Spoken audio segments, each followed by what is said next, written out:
Bienvenidos a la serie Un mensaje al remanente. El primer tema de esta serie tiene por título Surge una nueva iglesia. Y el propósito de este tema es que sea una advertencia, tanto para esta iglesia de la cual tengo el privilegio de pastorear, como también para todas las iglesias o ministerios que dicen ser de la verdad presente y que pretenden ser el pueblo elegido. ¿Cómo es que se da esta advertencia? Ustedes lo van a deducir en el desarrollo del mensaje.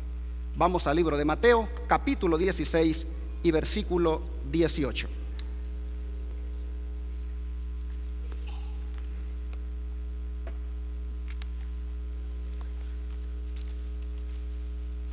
Mateo 16 y versículo 18.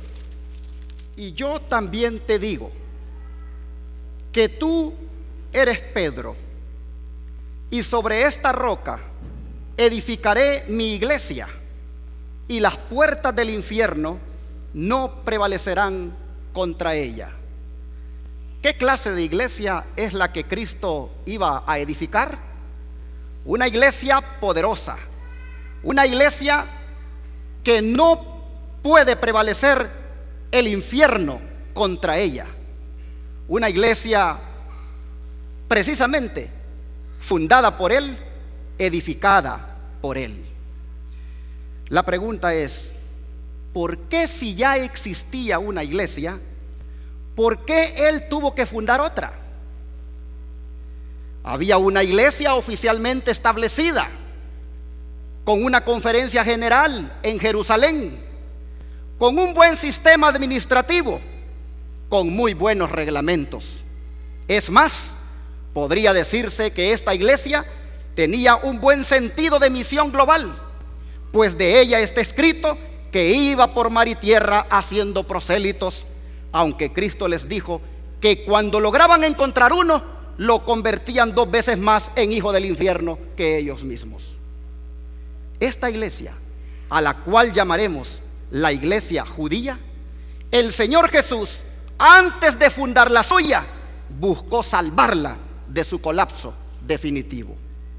A través de la segura palabra profética, a esta iglesia le fueron anunciados el tiempo, el lugar y las circunstancias para la venida del Mesías.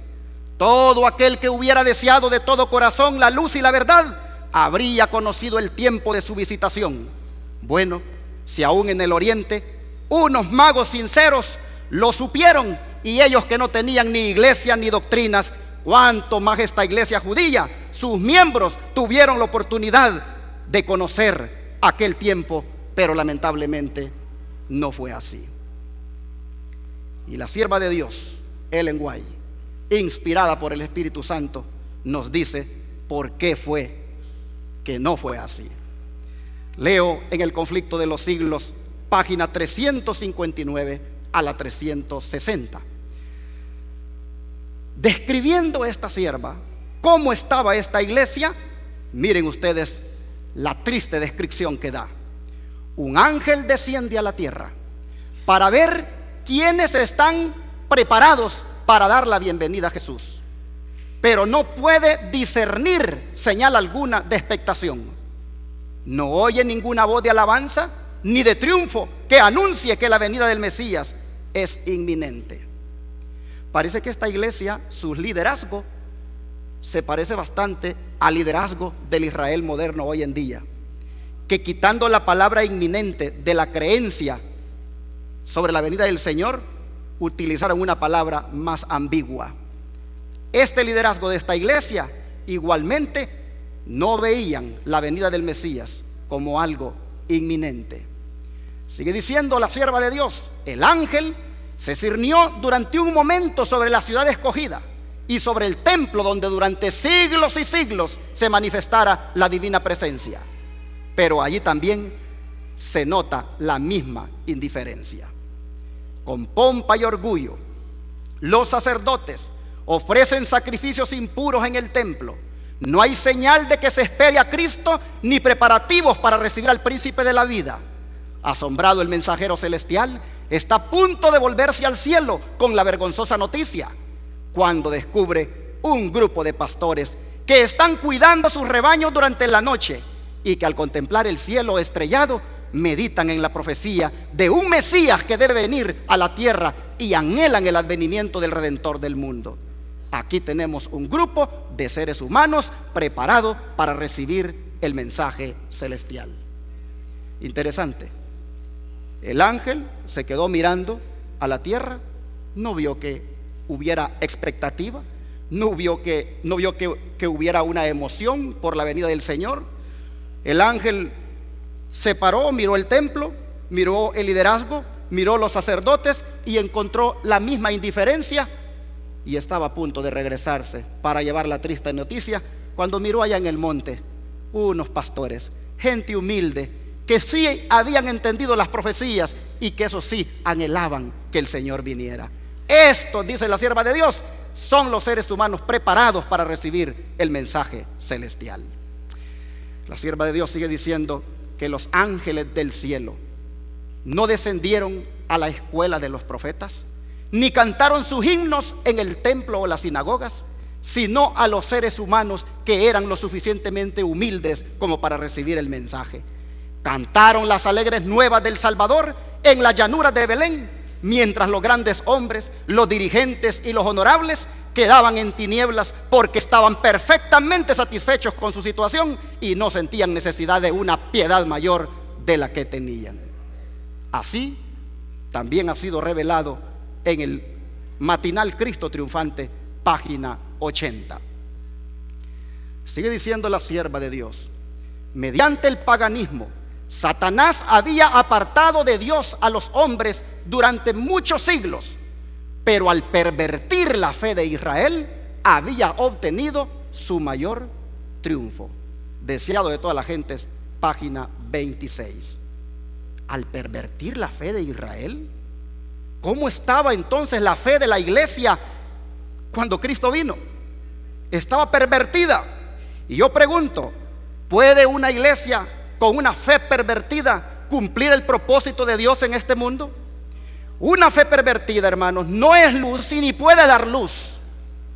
La iglesia oficial establecida en los días de Cristo hacía mucho evangelismo, pero con una fe pervertida. Y lo que se hace así responde a objetivos utilitaristas, responde a objetivos egoístas, responde a objetivos financieros, puede responder a cualquier clase de objetivo, pero menos a los objetivos de luz y salvación. 3 puntos exigía aquella iglesia a sus prosélitos.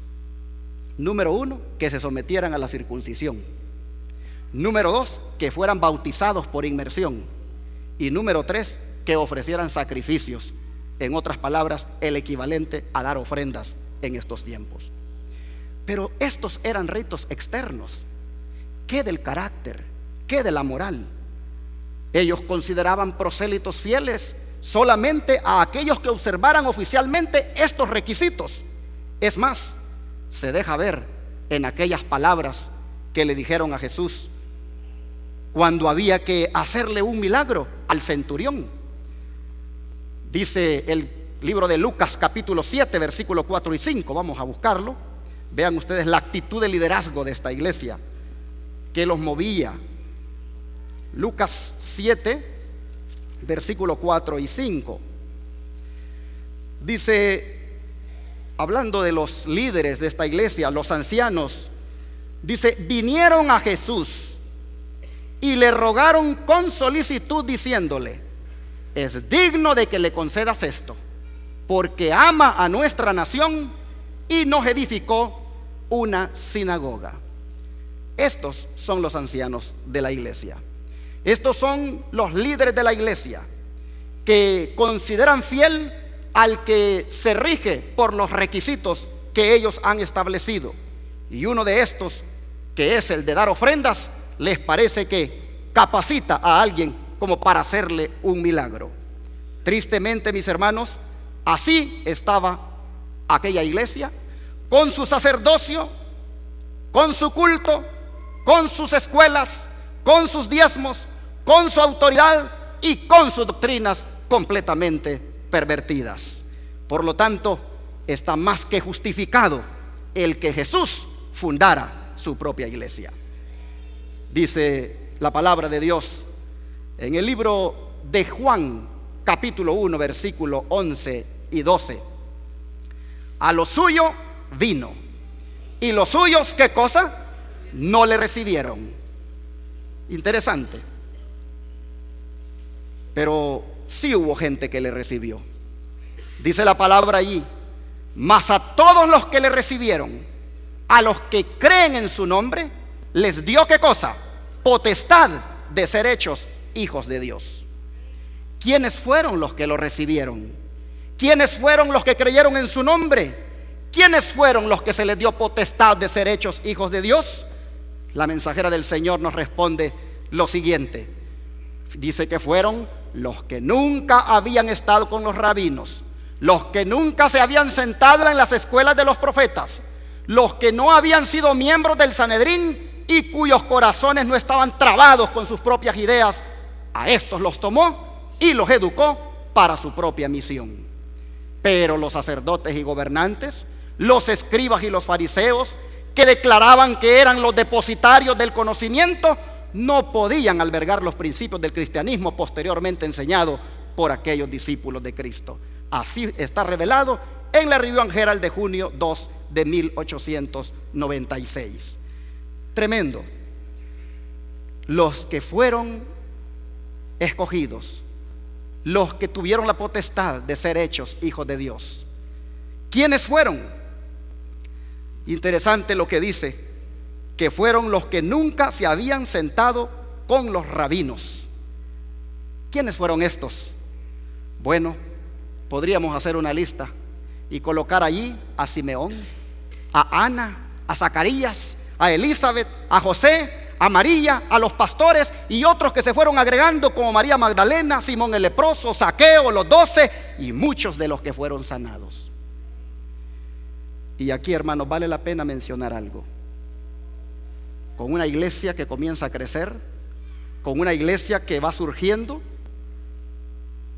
nunca fue el propósito del Señor de salirse de los recintos judíos para congregarse aparte. Pero cuando lo echaron de su propia iglesia, no le quedó otra alternativa. Vamos al libro de Lucas, capítulo 4, 28 al 30, para mirar qué fue lo que sucedió con este gran líder que está fundando una iglesia. Nosotros vemos aquí en Lucas 4, 28 al 30. Esto, hermanos, ocurrió un sábado. Y miren lo que hizo el liderazgo en sábado. Después que él se declaró el enviado de Dios y decir de que el Espíritu de Dios estaba sobre él para dar libertad a los cautivos y tantas cosas que dijo, dice que el liderazgo reaccionó de la siguiente manera. Versículo 28. Al oír estas cosas, todos en la sinagoga se llenaron de ira y levantándose, ¿qué cosa hicieron con Jesús? Lo echaron fuera de la ciudad y lo llevaron hasta la cumbre del monte sobre el cual estaba edificada la ciudad de ellos. ¿Para qué cosa hacer con él allí? Despeñarlo. Mas él pasó, dice, por en medio de ellos y se fue. Dios estaba cuidando a Jesucristo. Hermanos, ante una oposición frontal como esa, ante una oposición acérrima de esta clase de dirigentes, el Señor tuvo que comenzar a hacer de su templo la bóveda celeste, a hacer de su templo las riberas del mar, a hacer de su templo las montañas. Aunque no era ese su propósito, el mismo liderazgo lo orilló a que hiciera eso. Ahora yo pregunto, ¿por qué Cristo fundó esta iglesia? ¿Porque estaba interesado en el dinero? ¿Será que el Señor fundó esta iglesia porque le quería quitar el dinero a los sacerdotes que legalmente les correspondía? ¿Será que Él quería acaparar y hasta desviar los recursos? Bueno, vean lo que Él hacía con aquellos que tenían que hacer lo que estaba ordenado por Moisés. Vamos a leer Mateo 8, verso 4. Mateo capítulo 8, verso 4.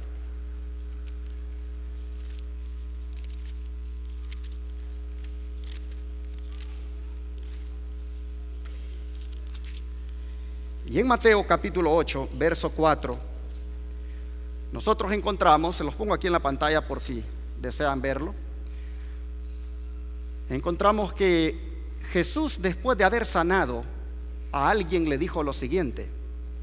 Entonces Jesús le dijo: mira, no lo digas a nadie, sino ve, muéstrate al sacerdote y presenta la ofrenda que ordenó Moisés para testimonio a ellos. Nosotros vemos que Jesús, lo que ordenado por Moisés le correspondía a los sacerdotes, está diciéndole al sanado: llévaselo a ellos. No estaba él levantando una iglesia con fines monetarios, ni con el fin de acaparar o desviar lo que no le correspondía. Sin embargo, mire lo que dice Mateo 17, 27. Dice el verso 27 de Mateo 17, porque tenemos una prueba más de cómo el Señor no lo movía la avaricia. Dice: sin embargo, para no ofenderles, ve al mar y echa el anzuelo, y el primer pez que saques, tómalo, y al abrirle la boca hallarás un estatero. Tómalo y dáselo por mí y por ti. Un estatero era una moneda equivalente a 4 dracmas allá en esos tiempos. Y el Señor está diciendo: entreguemos lo que les corresponde por ley a estas personas. Así nosotros vemos que Jesús no hizo la iglesia porque estaba interesado en el dinero de los sacerdotes, porque quería acaparar o desviar los recursos. No, mis hermanos. Sin embargo, mire lo que vamos a leer a continuación, Lucas 8, verso 2 al 3, porque aquí aparentemente hay una contradicción, pero tiene sentido esto que vamos a leer. Lucas 8, verso 2 al 3.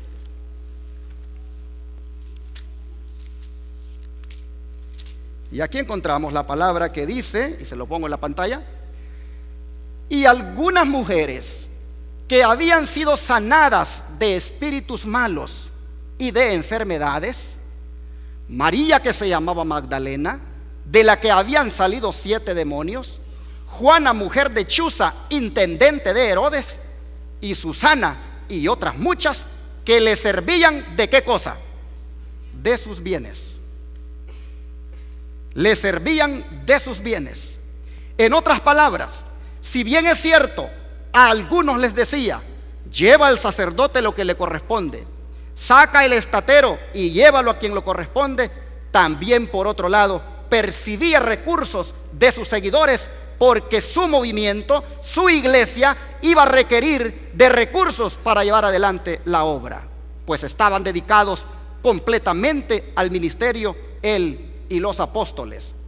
Y así nosotros vemos que el Señor, con esa palabra que estamos leyendo en Lucas 8, 2 al 3, demuestra que no autorizaba la pretensión judía de ser el único canal por el cual debían fluir los recursos para el sostenimiento de la obra de Dios. Y todavía hizo algo más el Señor. Aparte de demostrar con este acto de que no era la sede central judía en Jerusalén la única autorizada para utilizar los recursos del Señor, también hacía algo más. Se atrevió a predicar y a bautizar sin la autorización de aquel liderazgo.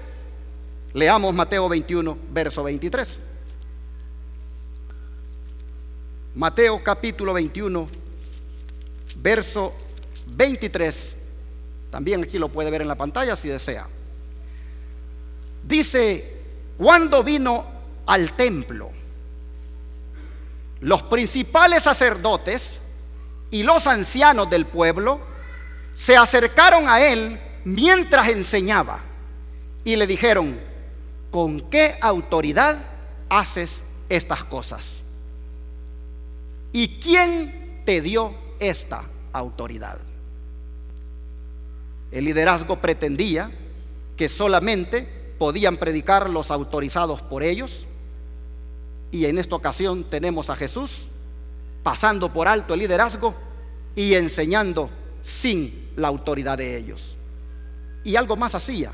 Juan capítulo 4, 1 al 3 dice: cuando pues el Señor entendió que los fariseos habían oído decir: Jesús hace y bautiza más discípulos que Juan, aunque Jesús, dice el escritor del Evangelio, no bautizaba sino sus discípulos, pero cuando él escuchó que estos líderes habían oído decir que su movimiento era próspero y más se iban uniendo y más se iban bautizando, mucho más que los que bautizaba Juan, él entonces dice: salió de Judea y se fue otra vez a Galilea. Con esto nosotros vemos cómo el Señor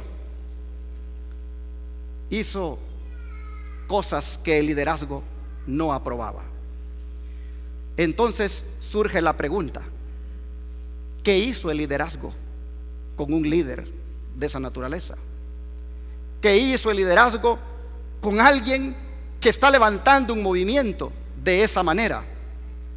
Según el apéndice del Deseado de todas las gentes, hay alusiones en el Talmud de que los judíos excomulgaron a Jesús.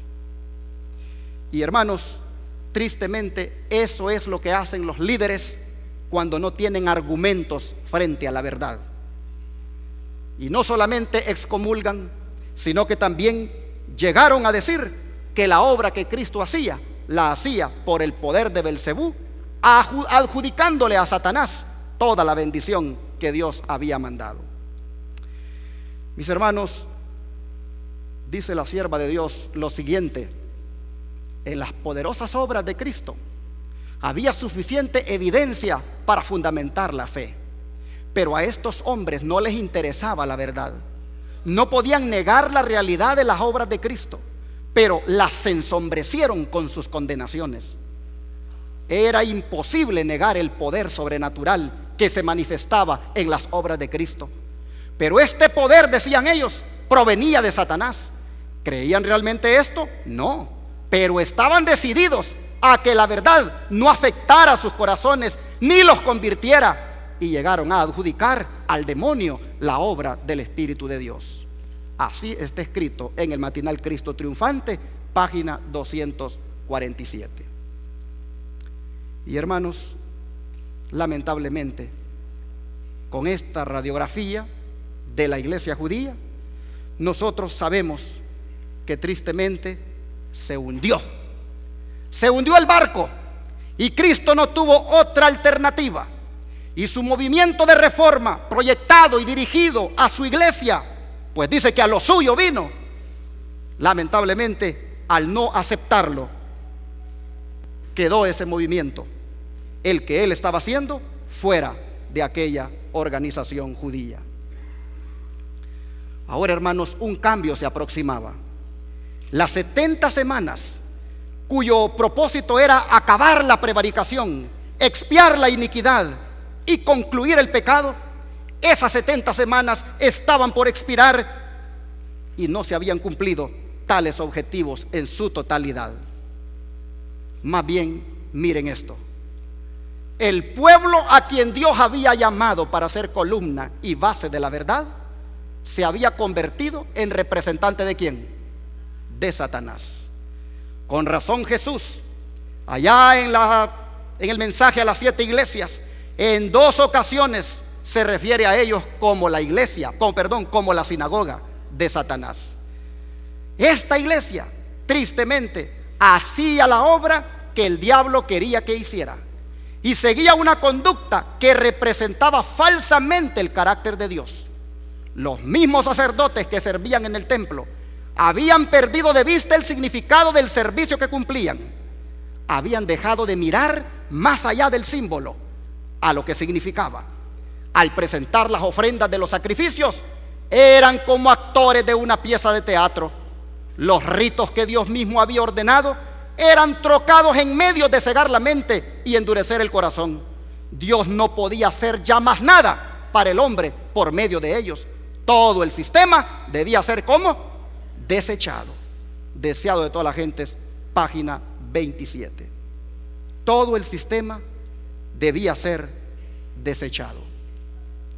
Y cuando aquel sistema, hermanos, fue desechado, entonces el Señor convirtió su movimiento de reforma en la iglesia cristiana, de la cual tú y yo tenemos el privilegio de pertenecer. Decimos amén. Somos miembros de la iglesia de Cristo. ¿Y qué iglesia fue esa la que el Señor fundó? Y aquí es donde yo quisiera, querida iglesia reunida esta mañana, que abramos bien los ojos, que miremos el espejo para que no caigamos en el mismo error. Y es aquí donde quisiera invitar a los pastores del pueblo remanente, llámese Israel moderno o con el nombre con que se llamen, a que miremos ese espejo, porque podemos caer en el mismo peligro si es que no caímos ya. Mis hermanos, la iglesia que el Señor fundó, vale la pena que en esta hora meditemos cómo era. Primeramente, esta iglesia era una iglesia con un mandato, con una visión y con una misión claramente definidas. ¿En qué consistía el mandato? Id por todo el mundo y predicad el evangelio, haced discípulos a todas las naciones. Un mandato que fue comunicado primero a los 12 en el aposento alto, luego a más gente. Dice Pablo que se reunieron un día como 500 hermanos, y allí Jesús les repitió el mandato.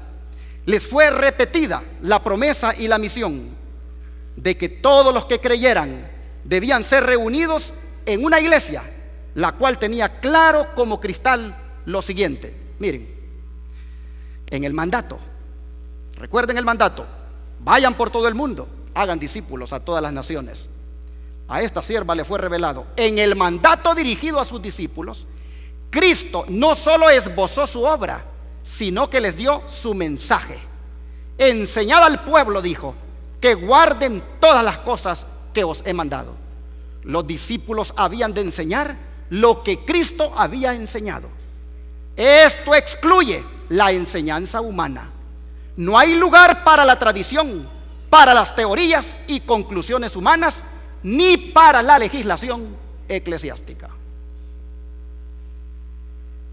Ninguna ley ordenada por la autoridad eclesiástica estaba incluida en ese mandato.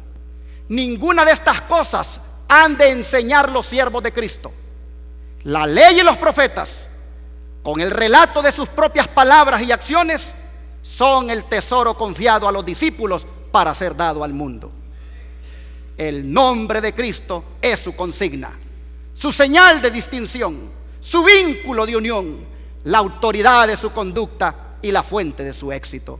Nada que no lleve su inscripción ha de ser reconocido en su reino. Deseado de todas las gentes, página 766. Como vemos, mis hermanos, es la palabra del hombre la que causa confusión, no la de Dios. Es la legislación eclesiástica la que equivocadamente se acepta como fundamento de la iglesia, y eso causa división. Y esa legislación eclesiástica no causaría división si pudiera demostrar que en sus acciones siempre dicen: es que nos ha parecido bien al Espíritu Santo y a nosotros. Pues así está escrito en el libro de Hechos 15, versículos 28 y 29. Cómo el liderazgo de la iglesia que fundó el Señor tomaba las decisiones. ¿Basado en qué? Dice en Hechos 15 que cuando les tocó que bregar con una situación que tenía que ver con miembros de iglesia, ellos, después de haber analizado, resolvieron lo siguiente: ha parecido bien, dijeron, al Espíritu Santo y a nosotros. Primero, ¿a quién le parecía bien? Al Espíritu Santo. Ha parecido bien al Espíritu Santo y a nosotros no imponeros ninguna carga más que estas cosas necesarias: que os abstengáis de los sacrificios, de los sacrificados a los ídolos, que os abstengáis de sangre, de ahogado, de fornicación, de las cuales cosas si os guardareis, bien haréis, pasadla bien. Así eran las resoluciones cuando se reunían los líderes, no de aquella que se hundió, sino de la que el Señor Jesús estaba levantando. Le parecía bien al Espíritu Santo primero y a ellos para tomar decisiones. No traería ninguna división la legislación eclesiástica hoy en día si basado en ese principio se tomaran las decisiones. Mis hermanos, en esta hora yo quiero decirles que la iglesia primitiva, la que Jesús fundó, no tuvo los problemas que tienen las iglesias de hoy, porque sus líderes, que eran los apóstoles, ellos aceptaron que ninguna ley ordenada por autoridad eclesiástica estaba incluida en aquel mandato. Y como dice la sierva de Dios, por lo tanto, no debía ser eso, ni consigna, ni señal de distinción, ni vínculo de unión, ni autoridad de conducta o fuente de éxito. Mis hermanos, en todo movimiento o iglesia, sus comienzos son los mejores tiempos en pureza, honestidad y dedicación. Sus fundadores en todo movimiento, cuando comienzan, manifiestan el espíritu de sacrificio, lo llevan en la sangre. La iglesia primitiva manifestó estas características por excelencia, y al consagrarse así como nunca antes, saborearon los deleites de la lluvia temprana, aquel Pentecostés, cuando el Espíritu se derramó poderosamente. ¿Y cuáles fueron los resultados? Cuando una iglesia obra de esa manera, ¿cuáles fueron los resultados? Vean lo que dice la sierva de Dios: las alegres nuevas de un Salvador resucitado fueron llevadas a las más alejadas partes del mundo habitado. Mientras los discípulos proclamaban el mensaje de la gracia redentora, los corazones entregaban al poder de su mensaje. La iglesia veía afluir a ella conversos de todas direcciones. Los apóstatas se reconvertían, los pecadores se unían con los creyentes en busca de la perla de gran precio. Algunos de los que habían sido los más enconados oponentes del evangelio llegaron a ser, ¿qué cosa? Sus campeones. Cada cristiano veía en su hermano una revelación del amor y la benevolencia divinas. Un solo interés prevalecía, un solo objeto de emulación hacía olvidar todos los demás. La ambición de los creyentes era revelar la semejanza del carácter de Cristo y trabajar para el engrandecimiento de su reino. Hechos de los Apóstoles, página 39. ¿Qué iglesia más hermosa es la que el Señor fundó, no es cierto? ¿Qué iglesia más hermosa, sin pluralidad teológica en su liderazgo? No como en el Israel moderno de hoy, donde tristemente se propagan diferentes corrientes teológicas y hay una división completa. Todo porque olvidaron la fe que una vez fue dada a los santos allá en los años 1844. La pregunta de los dirigentes de la iglesia de Cristo era: Señor, ¿qué quieres que haga? ¿Acaso no fue eso lo que dijo Pablo? Mis hermanos, cuando los líderes de la iglesia Advenimiento y de todas las iglesias que predican la verdad presente tengan la actitud de aquellos líderes de la iglesia primitiva y que digan: Señor, ¿qué quieres que yo haga?, entonces podrán decir con seguridad: somos el pueblo de Dios. Mis hermanos, los líderes de aquella iglesia no permitían el pecado tampoco, y cuando la cizaña comenzaba a aflorar, tampoco la dejaban que siguiera, la denunciaban inmediatamente. Dice la sierva del Señor: los apóstoles se opusieron a los miembros de la iglesia que, mientras profesaban tener piedad, daban secretamente cabida a la iniquidad. El Espíritu de verdad reveló a los apóstoles el carácter verdadero de aquellos engañadores, y el juicio de Dios libró a la iglesia de aquella inmunda mancha que acompañaba su pureza. Esta señal evidente del discernimiento del Espíritu de Cristo en los asuntos de la iglesia llenó de terror a los hipócritas y a los obradores de maldad. No podían estos seguir unidos a los que eran en hábitos y en disposición fieles representantes de Cristo. Conflicto de los siglos, página 48. Hermanos que me escuchan en esta hora, con una dirección así como la que tenía la iglesia primitiva, ¿cómo no se va a derramar el Espíritu Santo? ¿Cómo no va a desear el Espíritu derramarse como la lluvia tardía? Una iglesia con un rumbo fijo, definido en la verdad de esa naturaleza, no tendría cataclismos que lamentar por herejías y mundanalidades que se puedan levantar. Quiera Dios, mis hermanos, que nuestra iglesia, advenimiento del séptimo día, los tres ángeles, y todas aquellas que, como dije, predican la verdad presente, se consideran del pueblo remanente, quiera Dios que todos deseemos ser como esta iglesia que hemos estudiado hoy, la iglesia que estaba fundada sobre la roca que es Cristo Jesús. Y para terminar, permítanme contestar, o mejor dicho, permítanme compartir la advertencia, porque les dije que este mensaje era una advertencia para nosotros como iglesia y para todos aquellos que dicen ser de la verdad presente. Aquí está la advertencia, mandada en los labios de la mensajera del Señor, Ellen White. Cuando una iglesia demuestra que es infiel a la palabra del Señor, cualquiera sea su posición y por alta y sagrada que sea su vocación, el Señor, ¿qué cosa? Ya no puede trabajar con ellos. Otros son entonces escogidos para llevar importantes responsabilidades. Pero si a su vez estos no purifican sus vidas de toda acción incorrecta, si no establecen principios puros y santos en todos sus límites, entonces dolorosamente el Señor los afligirá y humillará, y a menos que se arrepientan, los quitará de su lugar y hará de ellos un motivo de ignominia. Ahí está escrito en Evento de los Últimos Días, páginas 61 y 62, y sacada del manuscrito 14, página 102, del año 1903. Le doy para atrás porque me llama mucho la atención que dice: el Señor ya no puede trabajar con ellos. Otros son entonces escogidos para llevar importantes responsabilidades. Que esto sea para nosotros, mis hermanos, una amonestación, una advertencia. El Señor nos ha escogido para hacer un movimiento de la verdad presente en este tiempo final. Independientemente por la experiencia que hayamos pasado con el liderazgo anterior, lo que importa ahora es ser fieles a Jesucristo. Y cuidado, porque si nosotros también nos desviamos, el Señor no podrá trabajar con nosotros y se escogerá a otros para que lleven importantes responsabilidades.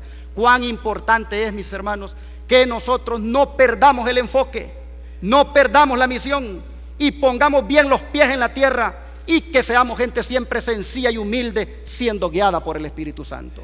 Cuidado que porque tenemos radio, que porque tenemos televisión, lleguemos a creernos más que otros. Somos un pueblo que somos llaga podrida, pero que Cristo Jesús con su sangre nos ha limpiado. Y mantengámonos siempre sometidos bajo su gracia, y con humildad sigamos adelante siendo fieles. Y ahora contesto esta pregunta: ¿qué son ustedes ahora?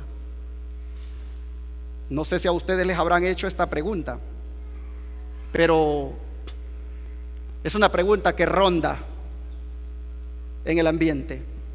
¿Qué son ustedes ahora? Ustedes ya no son del pueblo de Dios. Ustedes ya no pertenecen a la denominación oficial. ¿Qué son entonces?